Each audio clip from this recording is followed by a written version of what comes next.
каб яны хаця б нармальна перелічылі ахвяры нашего народа. Бо Лукашенко все 30 годов проводит российскую имперскую политику русификации. Тому великий дякую вам за то, что вы сегодня тут, что вы подтримливаете те народы России, якія обязаны выиграть.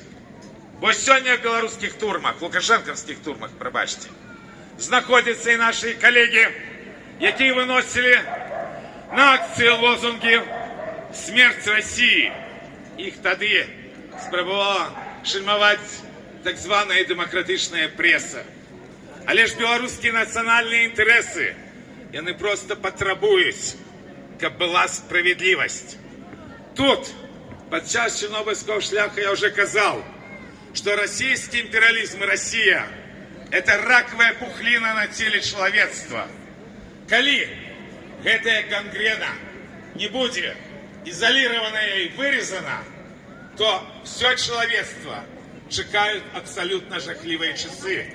И один из шлях – это, каб ты народы, якія сегодня поневоленные России, але ж еще выжили, атрымали державность, гэтак же, як 100 годов, больше 100 годов тому назад, по выніках Первой Всесветной войны, большинство народов Европы атрымали своей державы. Мусит быть справедливость. Тут господар Нафіс уже казал про то, як знішають народы. Россия, як империя, як Советский Союз, як сённяшняя Российская Федерация знішчила уже сотни и сотни народов, знішчила вельмі шмат моваў. И белорусы, ганарыцесь тым.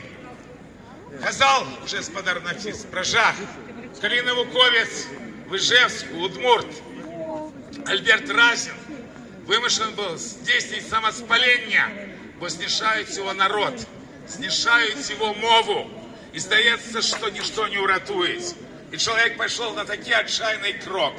А лишь после этого белорусская поэтка Наста Кудасова начала перекладать с удмуртской мовой на белорусскую. Мы, белорусы, мусим подтримливать все людское. Бо Россия – это империализм, это не людство, а люди мусят быть мацней.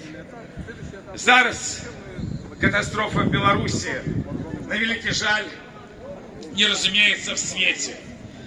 Як и то, что отбывается